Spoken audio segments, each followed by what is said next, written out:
नमस्कार दोस्तों। आज अपनी वीडियो शुरू करने से पहले मैं आपसे कुछ सवाल करना चाहती हूँ जिनका जवाब मैं नहीं, आप मुझे देंगे। मेरा पहला सवाल, क्या धर्म के नाम पर आतंकवाद फैलाना जायज़ है? क्या एक आतंकवादी को किसी धर्म से जोड़ना जायज़ है?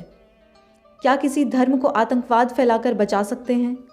क्या अपने गुरु या भगवान के अपमान का बदला किसी इंसान की जान लेकर लिया जा सकता है? क्या अपने देश के लोगों की सुरक्षा के लिए किसी विशेष धर्म के लोगों को अंकित कर कानून लाना राइट टू इक्वालिटी यानी समानता के अधिकार के खिलाफ है? मेरा आपसे ये सवाल जानने का मकसद है हमारा आज का टॉपिक। आज हम बात करेंगे फ्रांस में हाल ही में पास हुए इस्लामिक सेपरेटिज्म बिल के बारे में और हम जानेंगे कि फ्रांस जिस स्थिति में आज है वहाँ तक पहुँचा कैसे। लेकिन उससे पहले हम फ्रांस के कुछ बेसिक्स के बारे में जान लेते हैं।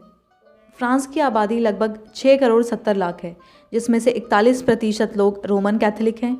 40% लोग बोलते हैं कि उनका कोई धर्म नहीं, यानी वो किसी धर्म में विश्वास नहीं रखते। लगभग 5% लोग इस्लाम धर्म को फॉलो करते हैं।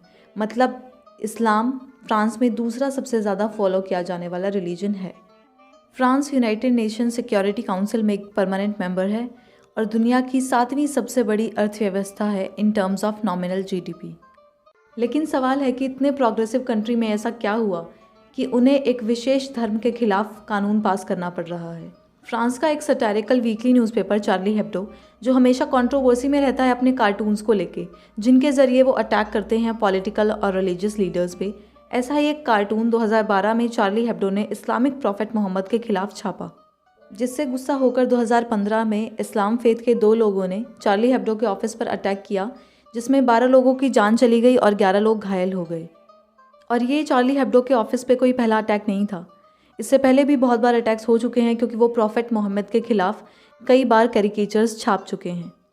लेकिन फ्रांस में 2020 में एंटी रेडिकल इस्लामिस्ट सेंटिमेंट ने जोर तब पकड़ा जब एक स्कूल टीचर की गला काटकर हत्या कर दी गई क्योंकि उन्होंने क्लास में प्रॉफेट मोहम्मद का एक कार्टून दिखा दिया था।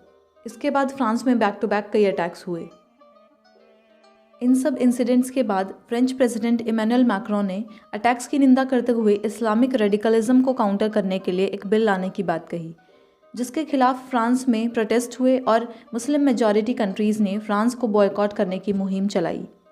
Farmer Malaysian prime minister Mahathir bin Mohamad ने तो इतना तक कह दिया कि Muslims have right to kill French. International pressure होने के बावजूद फ्रांस के लोअर हाउस में फरवरी 2021 में इस्लामिक सेपरेटिज्म बिल पास हो चुका है। इस बिल से सरकार के पास इतनी पावर होगी कि अगर कोई आदमी रिलीजन के नाम पर ऑनलाइन हेट फैलाता है तो उसको तुरंत डिटेन किया जा सकेगा। यहाँ पॉलीगैमी को भी टारगेट किया गया है कि अगर किसी आदमी ने 1 से ज़्यादा शादियाँ की तो उसको फ्रेंच सिटीजनशिप नहीं दी जाएगी। हिजाब को पब्लिक और प्राइवेट ऑफिसेज में बैन कर दिया गया है और होम स्कूलिंग पर भी बैन लगा दिया गया है। इस बिल की टाइमिंग इसलिए भी इम्पॉर्टेंट है क्योंकि 2022 में फ्रांस में प्रेसिडेंट सीट के लिए इलेक्शंस हैं और वो लोग जो रेडिकल इस्लामिज्म को एक थ्रेट मानते हैं, उन लोगों के वोट्स इमैनुअल मैक्रों को जिताने में मदद करेंगे। अब ये देखना होगा कि इस बिल के ग्लोबल रेमिफिकेशंस क्या होंगे और फ्रांस के लोग 2022 में किसे प्रेसिडेंट के तौर पर चुनेंगे। धन्यवाद दोस्तों। जय हिंद।